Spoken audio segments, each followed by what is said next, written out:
بچوں، ایک گاؤں میں بالا نام کا ایک موچی رہا کرتا تھا تو وہ غریب، مگر اس میں لالچ نام کو بھی نہ تھا۔ اسے علم تھا کہ گاؤں کے لوگوں کی آمدنی زیادہ نہیں ہوتی اور وہ بڑی مشکل سے اپنی گزر بسر کرتے ہیں۔ سردیوں کے دن تھے۔ بالا موچی درخت کے نیچے اپنی چھوٹی سی دکان میں جوتوں کی مرمت کرنے میں مصروف تھا۔ اس کی دکان کے بغیر چھت اور دیواروں کے ایک ٹن من درخت کے نیچے گاؤں کے بالکل بیچوں بیچ ایک صاف ستھرے میدان میں تھی، اور اس دکان کا کل اثاثہ لکڑی کا ایک صندوق تھا۔ جب بالا کام ختم کر لیتا تھا تو اپنی ساری چیزیں اس صندوق میں بند کر کے اس کی کنڈی لگا دیا کرتا تھا، اور یوں دکان بند ہو جاتی تھی۔ دوپہر کا وقت ہو گیا تھا اور سر پر سورج بھی چمک رہا تھا، مگر بالا پھر بھی سردی محسوس کر رہا تھا۔ اس نے اون کی بنی ہوئی پرانی شال کو اپنے جسم کے گرد لپیٹ رکھا تھا۔ اس کے باوجود اس کے ہاتھ پاؤں سردی سے ٹھنڈے ہو رہے تھے۔ وہ گاؤں کا واحد موچی تھا۔ گاؤں کے سب لوگ اپنے پھٹے پرانے جوتوں کی مرمت اسی سے کرواتے تھے، اس لیے اس کو فارغ بیٹھنے کی ذرا بھی فرصت نہیں ملتی تھی، اور وہ صبح سے شام تک اپنے کام میں ہی لگا رہتا تھا۔ بالا تھا تو غریب آدمی، مگر اس میں لالچ نام کو بھی نہ تھا۔ اسے علم تھا کہ گاؤں کے لوگوں کی آمدنی زیادہ نہیں ہوتی اور وہ بڑی مشکل سے اپنی گزر بسر کرتے ہیں۔ بالا گاؤں کے دوسرے لوگوں کی طرح ان پڑھ تھا، مگر اس کو گاؤں والوں کی غربت کا احساس تھا، اس لیے وہ ان سے جوتوں کی مرمت کے زیادہ پیسے نہیں لیتا تھا۔ ایسا بھی نہیں تھا کہ اس کو جوتوں کی مرمت کے بدلے رقم ہی ملتی ہو۔ گاؤں کے کچھ لوگ تو اس کی خدمت کے عوض اسے مرغی، انڈے، گندم، سبزیاں اور گڑ وغیرہ بھی دے جاتے تھے۔ ایک دفعہ اس نے گاؤں کے ایک آدمی کے 2 بچوں کے نئے جوتے بنائے تھے، تو اس آدمی نے ان جوتوں کے بدلے اسے ایک بکری دے دی تھی۔ اس بکری کی وجہ سے بالے اور اس کے گھر والوں کو دودھ کی آسانی ہو گئی تھی، اور وہ اپنی بیوی اور 2 بیٹوں کے ساتھ گاؤں میں رہتا تھا۔ گھر چلانے کے لیے اسے سخت محنت کرنی پڑتی تھی۔ اس کی بیوی ایک بہت اچھی اور محنتی عورت تھی۔ وہ جوتوں میں کام آنے والا چمڑا رنگنے میں بالا کا ہاتھ بٹاتی تھی، اور اس کے ساتھ ساتھ وہ گاؤں کے ذمہ داروں کے کھیتوں میں بھی کام کرتی تھی، جس سے اسے کچھ پیسے مل جاتے تھے۔ گاؤں کی جدوجہد دونوں کی اس جدوجہد کے نتیجے میں گھر کی گاڑی چلتی رہتی تھی۔ ان کی 2 بیٹیاں ابھی چھوٹی تھیں اور گاؤں کے کچے مدرسے میں پڑھنے بھی جاتی تھی۔ دونوں میاں بیوی ان کو کسی کام میں ہاتھ نہیں لگانے دیتے تھے۔ بالا ان سے کہتا تھا کہ بس وہ پڑھتی لکھتی رہیں۔ اس کے باوجود دونوں لڑکیاں گھر کے مختلف چھوٹے موٹے کاموں میں لگی رہتی تھیں، جس کی وجہ سے بالا کی بیوی کو بڑی آسانی ہو جاتی تھی۔ بالا کے گھر کی ایک مدت سے مرمت نہیں ہوئی تھی۔ اس کے گھر میں 3 کمرے تھے اور ان کی چھتیں وہ سیدھا ہو گئی تھی۔ بارش ہوتی تھی تو پانی کمروں میں ٹپکنے لگتا تھا۔ بالا یہ سوچ سوچ کر پریشان ہو جاتا تھا کہ اگر سردیوں میں بارش شروع ہو گئی تو کیا ہوگا۔ اس نے پیسے جمع کرنا شروع کر دیے تاکہ بارشوں کے ہونے سے پہلے ہی گھر کی چھتوں کی مرمت کروا لے، مگر ابھی اس کے پاس بہت تھوڑے پیسے ہی جمع ہوئے تھے۔ وہ اس مقصد کے لیے اب سورج غروب ہونے تک کام میں لگا رہتا تھا تاکہ کچھ زیادہ رقم حاصل ہو جائے جو چھتوں کی مرمت میں کام آئے۔ تھوڑی دیر ہی گزری تھی کہ اس کی بیوی اس کا کھانا لے کر آ گئی۔ وہ اپنے ساتھ 3 کا ایک بڑا سا ڈبہ بھی لائی تھی، جس میں اس نے لکڑیوں سے آگ جلا رکھی تھی۔ بالا بیوی کو کھانے کو اور آگ کے ڈبے کو دیکھ کر بہت خوش ہوا اور بولا، بالی خوش رہ، تو نے تو کمال کر دیا۔ تجھے کیسے پتا چلا کہ مجھے سردی لگ رہی ہے؟ بالی اپنی تعریف سن کر شرما گئی، خوش ہو کر بڑے پیار سے بولی، بالے، جیسے سردی یہاں ہے ویسے سردی گھر پر بھی تو ہے۔ میں نے سوچا تو سردی میں کام کر رہا ہوگا، اس لیے میں ڈبے میں آگ جلا کر لے آؤں۔ یہ کہہ کر اس کی بیوی نے کھانا کھول کر اس کے سامنے رکھ دیا اور بولی، بالے، تو کھانا کھا، میں گھر جاتی ہوں، دونوں بچیاں مدرسے سے واپس آنے والی ہوں گی، انہیں بھی کھانا دینا ہوگا۔ بالے نے کہا، ٹھیک ہے تو جا، مگر بالی یہ سن لے کہ تو میری خاطر بہت تکلیفیں اٹھاتی ہے۔ مجھے تو اس کا افسوس ہوتا ہے کہ میں تجھے کوئی سکھ نہ دے سکا۔ بس تو دیکھتی جا، جیسے ہی گھر کی چھتوں کی مرمت ہو جاتی ہے میں پھر سے پیسے جمع کروں گا اور اس سے تیرے لیے سونے کی بالیاں اور ہاتھ کے کڑے بنواؤں گا۔ اس کی بیوی بولی، تو ہمارے لیے ہی تو صبح سے شام تک کام میں لگا رہتا ہے۔ اللہ کا شکر ہے کہ میں بہت سکھ میں ہوں۔ ہماری بچیاں پڑھ لکھ رہی ہیں، مجھے نہ تو بالیاں چاہیے اور نہ کڑے۔ اب تو اوڑھنے پہننے کی باری ہماری بچیوں کی ہے۔ بالا سر ہلا کر جگ کے پانی سے ہاتھ دھونے لگا اور پھر کھانا کھانے میں مصروف ہو گیا۔ اس کی بیوی اٹھ کر گھر چلی گئی۔ بالا جلد ہی کھانے سے فارغ ہو گیا اور دوبارہ کام میں لگ گیا۔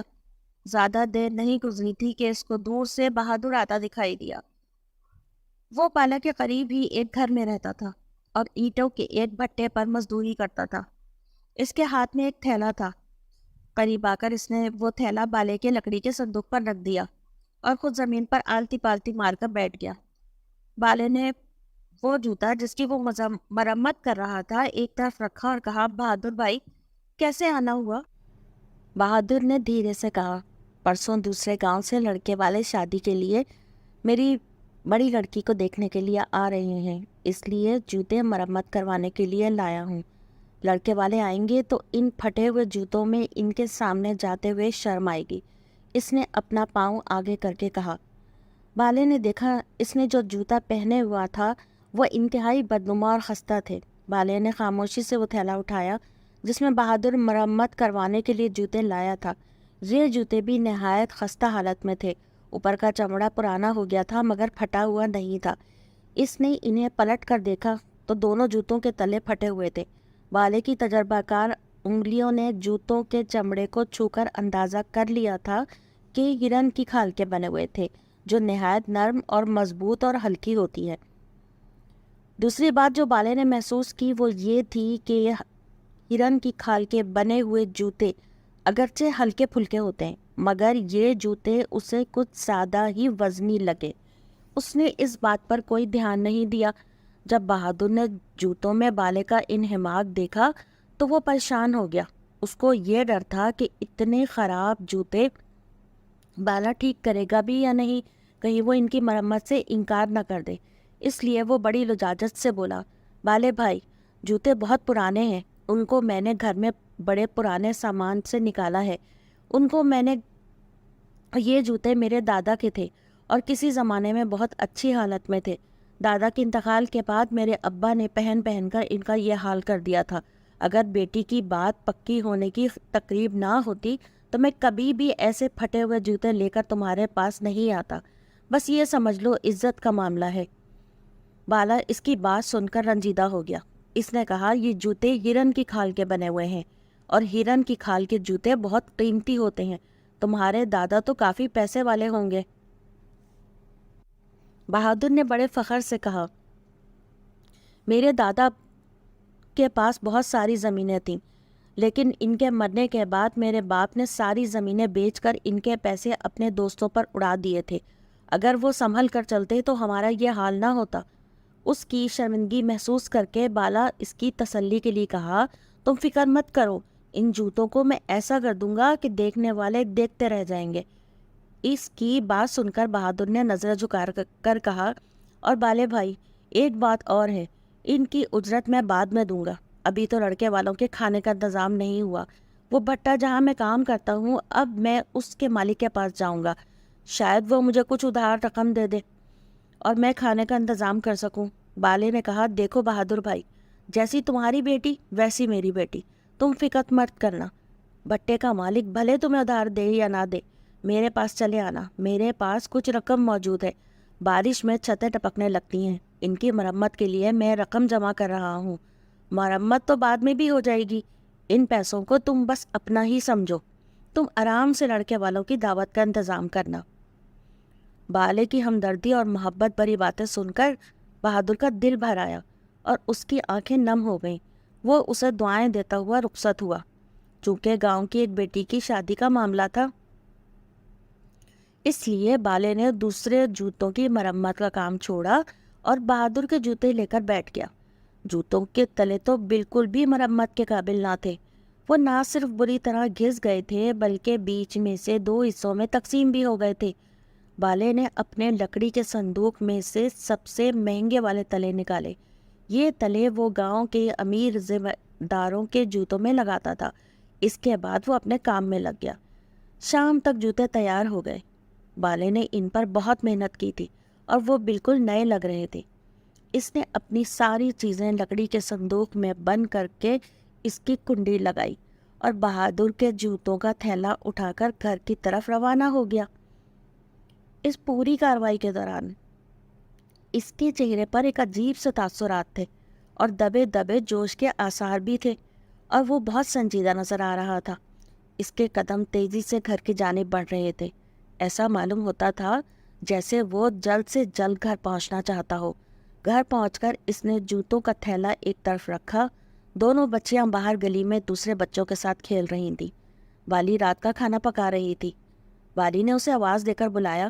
وہ آئی تو بالے نے اسے بہادر کے جوتے دکھائے اور پھر اسے اپنے پاس بٹھا کر چپکے چپکے اس کو کچھ بتانے لگا۔ بالے کی باتیں سن کر بالی حیرت سے چمکنے لگی۔ اپنی بات ختم کر کے بالے نے اپنے کرتے کی جیب میں ہاتھ ڈال کر پرانے کپڑے کی ایک پوٹلی کھول کر بالی کو دکھائی۔ پوٹلی میں بہت سارے چمکتے ہوئے ہیرے اور سونے کی چھوٹی چھوٹی اینٹیں چمک رہی تھیں۔ ان کو دیکھ کر بالی حیران رہ گئی اور خوش بھی بہت ہوئی۔ بالے نے کہا، اب ہم بہادر کے گھر چلیں گے۔ بچیاں گلی میں کھیل رہی ہیں تو چولہے کی آگ ہلکی کر دے، ہم جلدی واپس آ جائیں گے۔ تھوڑی دیر بعد بالا اپنی بیوی کو لے کر بہادر کے گھر پہنچا۔ بہادر گھر پر ہی مل گیا اور سخت پریشان اور فکر مند نظر آ رہا تھا۔ اس نے بالے اور اس کی بیوی کو عزت سے بٹھایا۔ اس کی بیوی اور بیٹیاں بھی ان کے پاس آ کر بیٹھ گئی تھیں۔ جب سب بیٹھ گئے تو بہادر نے بالے کو بتایا کہ اسے بھٹے کے مالک نے پیسے دینے سے انکار کر دیا ہے۔ اس نے اس کی بے عزتی بھی کی تھی۔ وہ ادھار لینے کے لیے ہر وقت منہ اٹھا کر چلا آتا ہے۔ بالے نے کہا، بہادر، اللہ بہت رحیم اور کریم ہے۔ اب میں تم سب لوگوں کو ایک عجیب و غریب کہانی سناتا ہوں۔ یہ کہانی سن کر تم سب بہت خوش ہو جاؤ گے۔ اس کی بات سن کر بہادر کی بیوی اور بیٹیاں اسے حیرت اور دلچسپی سے دیکھنے لگیں۔ بالی کو تو بالا یہ باتیں پہلے ہی بتا چکا تھا، اس لیے وہ حیران نہیں ہو رہی تھی۔ بہادر کی سمجھ میں کچھ بھی نہیں آیا تھا۔ وہ منہ کھولے بالے کی باتیں سن رہا تھا۔ ان سب کی حیرانی اور پریشانی دیکھ کر بالے کی بیوی مسکرا رہی تھی۔ بالے نے کہنا شروع کیا، بہادر، تمہارے دادا بہت امیر آدمی تھے۔ جب میں نے ان کے جوتوں کی چیر پھاڑ کی تو ان کی ایڑیوں میں سے یہ چیزیں نکلی تھیں۔ اس نے کپڑے کی وہی چھوٹی سی پوٹلی نکال کر سرکنڈوں سے بنے مونڈے پر رکھ دی۔ سب حیرانی سے اس پوٹلی کو دیکھ رہے تھے۔ جب بہادر نے وہ پوٹلی کھولی تو اس میں رکھے ہوئے ہیرے اور سونے کی چھوٹی چھوٹی اینٹیں دیکھ کر بہادر بہت زیادہ حیران ہو گیا۔ بالے نے وہ پوٹلی اٹھا کر بہادر کے حوالے کرتے ہوئے کہا، میرا خیال ہے کہ تمہارے دادا نے اس دولت کو چوروں اور ڈاکوؤں سے محفوظ رکھنے کے لیے اپنے جوتوں میں چھپا دیا ہوگا۔ اتنی ساری دولت پا کر بہادر کی حالت دیکھنے سے تعلق رکھتی تھی۔ وہ پھٹی پھٹی آنکھوں سے اس پوٹلی کو دیکھ رہا تھا۔ اس کی بیوی کی آنکھوں میں آنسو آ گئے تھے، اور تھوڑی دیر بعد جب ان لوگوں کی حالت سنبھلی تو بہادر بالے کے ہاتھ تھام کر رونے لگا۔ بالے بھائی، تم انسان نہیں فرشتہ ہو، اس نے کہا۔ تمہارا یہ احسان میں زندگی بھر نہیں بھولوں گا۔ تمہارے جیسا ایماندار آدمی پورے گاؤں میں کوئی دوسرا نہیں ہوگا۔ بہادر، میں تو سب اس بات پر خوش ہوں کہ تمہاری بیٹی کے نصیب سے تمہیں یہ دولت ملی ہے۔ اب تو تم اس کے گاؤں کے سب سے امیر آدمی ہوگے۔ ان چیزوں کو فروخت کر کے ان سے ملنے والی رقم سے پہلے تو بیٹی کی شادی کرنا، پھر کوئی اچھا سا کام شروع کر دینا۔ تھوڑی دیر کے بعد بالا اور اس کی بیوی اپنے گھر جانے کے لیے اٹھ گئے۔ راستے میں اس کی بیوی نے کہا، بالے، تجھے یہ ایمانداری کس نے سکھائی ہے؟ تو چاہتا تو اس قیمتی خزانے کو چھپا بھی سکتا تھا، کسی کو کیا پتہ چلتا؟ ان کو بیچ کر تو گھر کی چھتیں ٹھیک کروا سکتا تھا، میرے لیے سونے کے زیورات بنوا سکتا تھا۔ ہم اپنی بچیوں کو گاؤں کے نہیں بلکہ پڑوس کے قصبے میں کسی اچھے اسکول میں داخل کروا سکتے تھے۔ بالا اس کی بات سن کر ہنسا، پھر سینہ تان کر بولا، ہمارے گھر کی چھتوں کی مرمت بھی ہوگی، تیرا زیور بھی بنے گا، اور میری بچیاں قصبے کے اسکول میں نہیں شہر کے اسکول میں پڑھنے جائیں گی، اور یہ سب میں اپنے ہاتھ کے کمائے ہوئے پیسوں سے کروں گا۔